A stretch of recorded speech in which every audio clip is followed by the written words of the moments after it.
การอยู่ที่สูงไม่ใช่เรื่องง่าย เพราะยิ่งอยู่คอนโด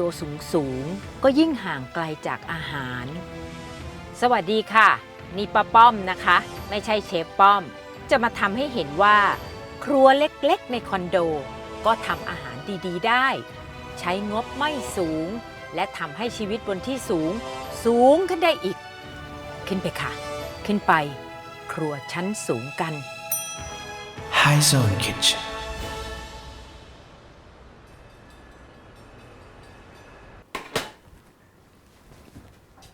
สวัสดีค่ะ อ้าวมาแล้วตั้งใจมาเรียนจริงมั้ยเนี่ย ตั้งใจค่ะตั้งใจเพราะว่า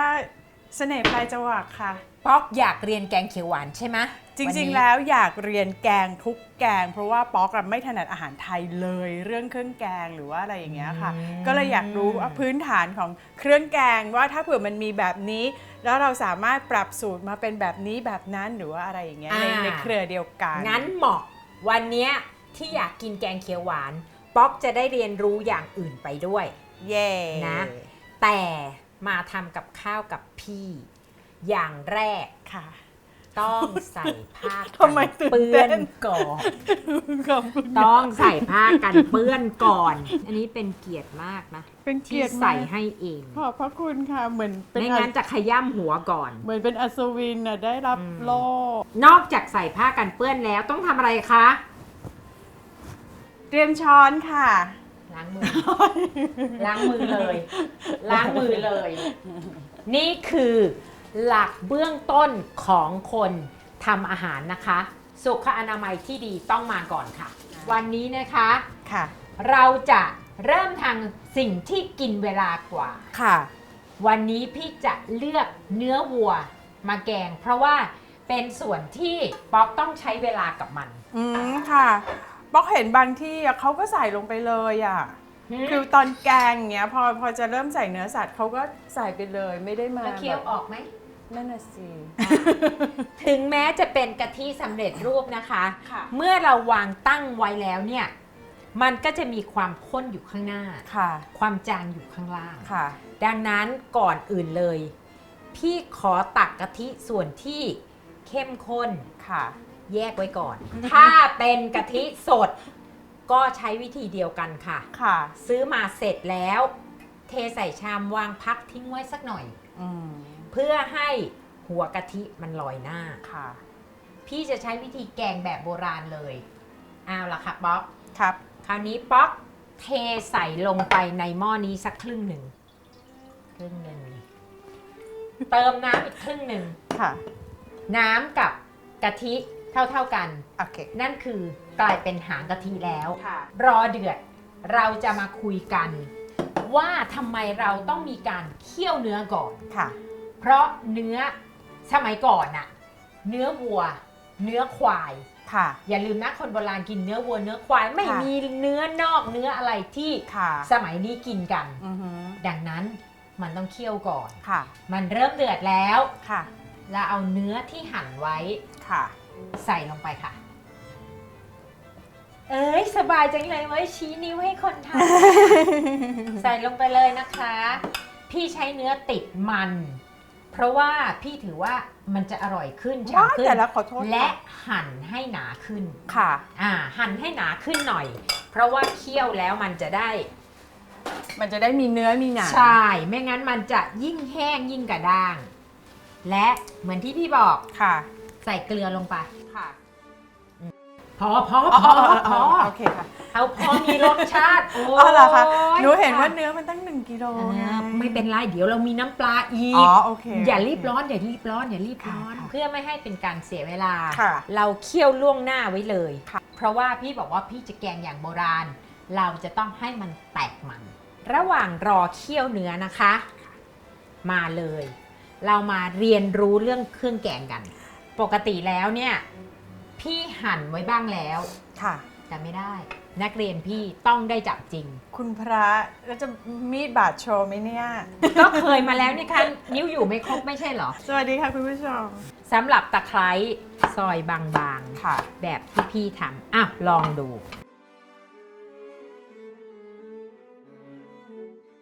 ต่อไป สำหรับผิวมะกรูด ในเครื่องแกงส่วนที่พี่จะสอนเนี่ยใช้ผิวมะกรูดประมาณ1 ลูกลองดูค่ะ ค่ะ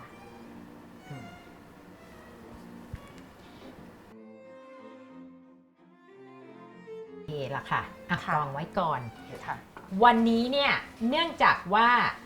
ป๊อกมาเรียน ค่ะ พี่จะสอนให้แม่นๆกันไปเลย ที่สุด ด้วยการตวงด้วยถ้วย ค่ะ ตวงและช้อนตวงมาตรฐาน พื้นฐานเลยเครื่องแกงไทยจะเหมือนกัน ตะไคร้ครึ่งถ้วยตวง หอมแดงปริมาณเท่ากัน กระเทียม1/4 ถ้วย ผิวมะกรูด1 ช้อนโต๊ะข่า1 ช้อนชาพูนกะปิ1 ช้อนโต๊ะ ลูกผักชียี่หร่า ค่ะ ต้องดมเอา ลูกผักชีป่น อันนี้ ยี่หร่าป่น ลูกผักชีต้องคั่วก่อนเอาไปป่น ค่ะ ยี่หร่าก็เหมือนกันคั่วไปป่น เพราะว่าการคั่วเนี่ยมันทำให้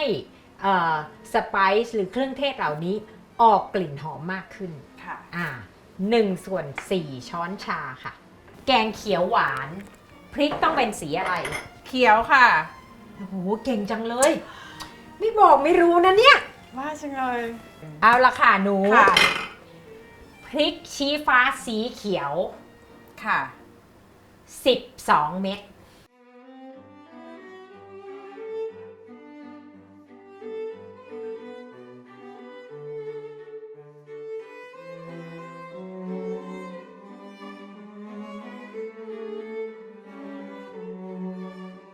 เตรียมเครื่องอย่าเพลินนะคะ ค่ะ ต้องหมั่นคนเนื้อที่เคี่ยวไว้ แล้วก็หมั่นคนกะทิที่ป้าใส่ไว้คือตัวหัวข้น ค่ะ เดี๋ยว ไม่งั้นมันจะติด ถ้าลืมแล้วเดี๋ยวมันจะ ๆ แต ใช่ กเลย และมันไหม้ ค่ะ ถ้ามันไหม้นี่เครื่องแกงเราขมเลย จากนั้นนะคะ ค่ะ พริกขี้หนูเขียวเม็ดใหญ่ ตัวนี้แหละจะเป็นตัวสร้างความเผ็ดให้แกง ค่ะ เพราะว่าพริกชี้ฟ้าเขียวเนี่ย มันได้ เผ็ด สี ไม่พอ อ่า นะ อันนี้พอประมาณนะ ค่ะ ระวังนะคะ ระวังนะคะ การหั่นพริกขี้หนูเนี่ยมันจะร้อนมือ ถ้าไม่จำเป็นอย่าไปจับตรงเม็ด ตรงที่ผิวเนี่ยยังไม่เป็นไร ค่ะ แต่ถ้าจับโดนตรงเม็ดหรือน้ำของมันแล้วเอาไปขยี้ตาเรื่องใหญ่เลยค่ะ เตานะคะ เนื้อที่เคี่ยวไว้ก็ต้องหมั่นคนไม่เช่นนั้นเนี่ยเดี๋ยวที่ข้างก้นจะไหม้ถ้าพูดถึงเนื้อนะป๊อก ค่ะ พี่ว่าแม่ค้าเนื้อตามตลาดเนี่ยเขาน่ารักนะ ไม่ต้องไปจู้จี้กับเขาหรอก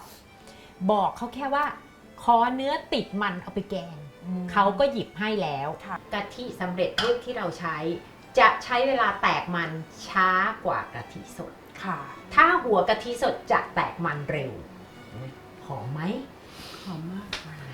นี่แหละค่ะคือเคล็ดของคนโบราณในการเคี่ยวเนื้อกับหางกะทิ ค่ะ มันนอกจากจะมีกลิ่นเนื้อแล้วป๊อกนึกดูเนื้อต้มน้ำกับเนื้อต้มกะทิกลิ่นไหนหอมกว่ากันใช่มันต่างกั มันดึงรสได้คนละแบบเลยล่ะ คราวนี้นะ เรามีเวลาระหว่างรอเคี่ยวกะทิ รอเคี่ยวเนื้อ เครื่องแกงแรกที่ป้าจะอธิบาย ก็คือเครื่องแกงเขียวหวาน ค่ะ ซึ่งป๊อกจะเห็นว่า มันมีความต่างกันไม่มากเลย ป๊อกจะแกงได้อีกเยอะมาก ค่ะ เนื่องจากวันนี้เราหัดทำแกงเขียวหวานกัน ป้าจะเริ่มจากเครื่องแกงเขียวหวานก่อนเลยค่ะ นั่นก็คือเราจะมีพริกชี้ฟ้าเขียว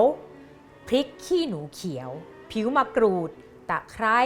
หอมแดง กระเทียมไทย กะปิ ข่า ลูกผักชีคั่วป่น ยี่หร่าคั่วป่น นี่คือเครื่องแกงเขียวหวานนะคะ ถ้าเราดึงพริกชี้ฟ้าเขียวออก พริกขี้หนูเขียวออก ใส่พริกชี้ฟ้าแห้ง และพริกขี้หนูแห้งลงไป เราก็จะได้เครื่องแกงเผ็ดค่ะ จากเครื่องแกงเผ็ดนะคะ ไม่ต้องเอาอะไรออกเลย ใส่ผงกะหรี่และขมิ้นผงลงไป เราก็จะได้ เครื่องแกงกะหรี่ค่ะ จากเครื่องแกงกะหรี่นะคะ ป้าจะดึงเอาลูกผักชีคั่วป่น ยี่หร่าคั่วป่น ผงกะหรี่ และขมิ้นผงออก เพิ่มแค่ปลาแห้งป่นหรือกุ้งแห้งป่นเข้าไป เราก็จะได้น้ำพริกแกงคั่วค่ะ จากนั้นป้าก็จะดึงกุ้งแห้งป่นหรือปลาป่นออก และพริกชี้ฟ้าแห้งออกมา แค่เพิ่มกะปิ เพิ่มพริกขี้หนูแห้ง เพิ่มพริกไทยป่น และขมิ้นสดลงไป เราก็จะได้เครื่องแกงใต้ค่ะ ง่ายใช่ไหมล่ะคะ วันนี้นะคะเห็นป๊อปมาถึงนี่แล้ว พี่ก็สงสารจะให้ตำก็เกรงใจ เราเป็นแม่บ้านสมัยใหม่ ใช่ แต่ป้าป้อมจะสอนให้ใช้เครื่องทุ่นแรงที่ไม่ต้องสิ้นเปลือง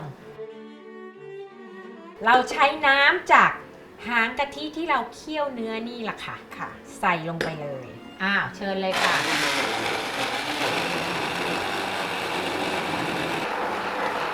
เดี๋ยวแป๊บหนึ่งนะ พี่ว่ามันเขียวไม่ได้ดั่งใจพี่เลยอ่ะ ใช่ พี่มีเทคนิคของพี่ นี่ ใบโหระพาค่ะ ค่ะ เดี๋ยวนะ นี่ถ้าเราใส่น้ำแข็งมันจะเป็นสมูทตี้ไหมคะ อยากชิมไหมคะ เดี๋ยวจัดให้ค่ะ อันนี้คือเทคนิคที่พี่เอามาจากของฝรั่งคือการทำเพสโต้ซอสนะคะ คือถ้าสมมุติว่าแกงคุณเขียวไม่พอ พี่ก็จะลวกใบโหระพา ลวกพอสุกนะ ค่ะ แล้วใส่ลงไป อ่ะ เดี๋ยวพริกแกงจะเขียวขึ้นอีก เอาเลย ให้มันเขียวสุดๆไปเลยค่ะ ใช่ เห็นไหมคะ สีเขียวตีขึ้นมาละ แล้วถ้าเราไม่ลวกล่ะคะ ถ้าไม่ลวกมันจะดำค่ะ แต่อย่าลวกนานนะ ค่ะ ลวกนานไปก็ดำเหมือนกัน แล้วต้องลวกแล้วใส่เลย และนี่คือสีของแกงเขียวหวานไทย เขียวจริงๆค่ะ ไม่ได้ผสมเป็นเหลืองเป็นแดงใด ๆ ทั้งสิ้น ละเอียดกำลัง เครื่องแกงที่ป้าป้อมอยากได้ มีความละเอียดประมาณนี้ คราวนี้เราเอาเครื่องแกงลงมาผัดค่ะ ทั้งหมดเลยไหมคะ เทลงมาหมดเลยค่ะ เราต้องการความเข้มข้นของมัน ดีมากเห็นสีไหมคะว่ามันคือแกงเขียวจริงๆ และอันนี้เป็นเคล็ดลับซึ่งแม่ของป้าป้อมสอน ค่ะ ว่าเวลาเราเอาเครื่องแกงลงไป เราจะต้องใส่น้ำตาลปี๊บหรือน้ำตาลมะพร้าวลงไป ค่ะ เพื่อให้ความหวานไปแก้ไปกันปลาของเครื่องเทศต่าง เนี่ยแหละปัญหาของคนที่ทำแกงใหม่ๆ รสปลาแล้วเกิน ๆ และแกงเขียวหวานไม่ได้แปลว่าหวานนะคะ ถูกต้อง จำไว้นะคะ แปลว่าสีสวยหวานค่ะ ไม่ใช่รสชาติหวาน พี่จะใส่แค่นี้ ค่ะ เท่านั้น เพราะว่าไม่งั้นเดี๋ยวนี้ไปซื้อแกง มันหวานเจี๊ยบใช่ หวานแบบหวาน ป๊อกสังเกตไหมคะว่า เครื่องแกงที่ใกล้จะสุกแล้วเนี่ย ค่ะ จะเริ่มมีสีเขียวออกมากขึ้น และส่วนที่เป็นไขมันที่แตกมันเมื่อกี้นี้ นี่ จะเป็นไขมันสีเขียวแล้ว ตอนนี้นะคะ พอเครื่องแกงเริ่มสุก เราจะใส่สิ่งนี้ค่ะ นั่นคือใบมะกรูด เหมือนเช่นเคยนะคะ ที่ป้าป้อมบอกว่าใบมะกรูดให้ฉีกเส้นกลางออกนี่ค่ะ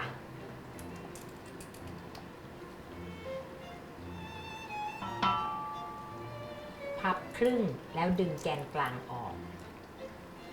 นอกจากเราจะแกงแบบเคี่ยวกะทิแตกมันแล้ว ป้าป้อมจะแกงแบบตอนที่แม่แกงตอนเราเด็กๆอ่ะ ค่ะ นั่นคือคนไทยมักจะแกงในกระทะ ห ห ลั ลั ง ง จา จาก กที่เคี่ยวกะทิผัดเครื่องแกงแล้ว เราก็จะเอาเนื้อสัตว์ อันนี้เนี่ยอยากจะให้ดูว่าเนื้อสัตว์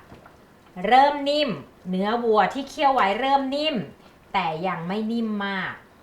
เราเอาใส่ไปเพื่อจะเคี่ยวต่อกับเครื่องแกงอีกทีหนึ่ง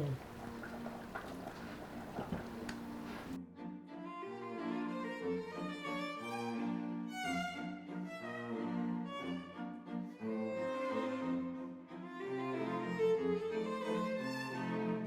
สูตรที่ป้าป้อมได้กินมาตั้งแต่เด็กเนี่ย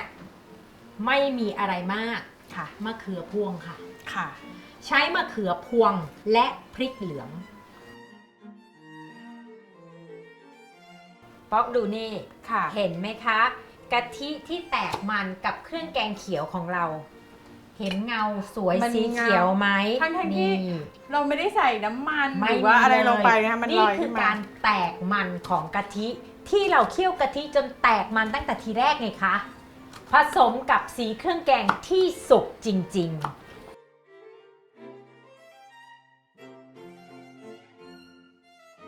คราวนี้นะคะ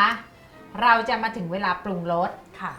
ป๊อกเมื่อกี้เรามีรสชาติอะไรลงไปแล้วบ้าง เรามีเค็มจากเกลือและก็กะปิ อ่า นิดหน่อยลงไปแล้ว แล้วก็มีน้ำตาลปี๊บตอนที่เราเริ่มเคี่ยวเนื้อ ใช่ ดังนั้นตอนนี้เราจะมาชิมกันก่อนว่า รสชาติของเราตอนนี้เป็นยังไง เค็มอ่อนๆค่ะ เค็มอ่อนๆ ดังนั้นพี่จะเร่งให้มันมีความเดือดขึ้นมาหน่อยนึง และเราจะปรุงรสด้วยน้ำปลา ค่ะ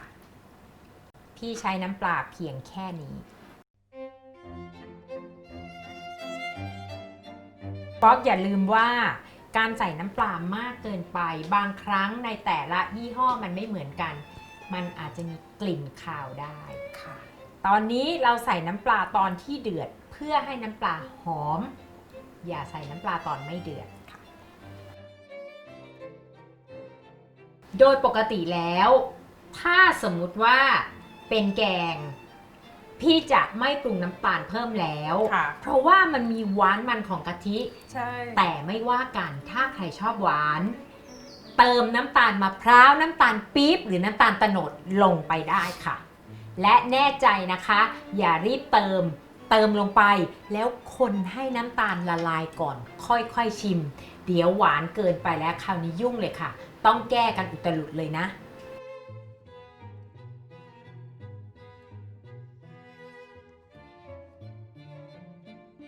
ผมชิมแล้วมัน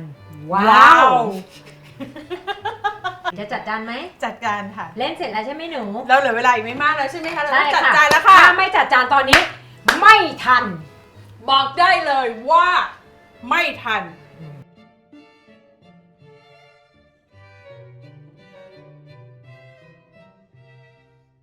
เวลาที่เรารอ ยัง ครับผม หยุด พี่ป๊อป มาเรียนไม่ใช่เหรอ ไม่อยากเรียน ก็ไม่ต้องกิน ได้ ตอบให้ได้ ครับผม จากแกงเขียวหวานมาเป็นแกงเผ็ด เราก็ดึงสิ่งที่เป็นสีเขียวออก นั่นก็คือพริกชี้ฟ้าเขียว พริกขี้หนูเขียวและโหระพาออก แล้วเติมไปด้วยพริกชี้ฟ้าแดงและพริกขี้หนูแห้งสีแดงค่ะ เก่งมาก ยัง พี่ว่ามันไม่มีแรงแล้ว แล้วจากแกงเผ็ดไปเป็นแกงคั่ว ถ้าแกงเผ็ดไปเป็นแกงคั่วดึงลูกผักชียี่หร่าออก เสร็จแล้วเราก็เติมสิ่งที่เป็นเนื้อสัตว์ป่นนั่นก็คือกุ้งแห้งป่นหรือปลาแห้งป่นลงไป โอ้โห นี่นะ ให้รางวัลนะคะ ถ้าหนู นี่แสดงว่าอยากกินมากเลยเนี่ยท่อง ถ้าหนู ท่อง เก่งขนาดนี้พี่ป้อมต้องให้หนูทั้งหม้อเลยนะคะ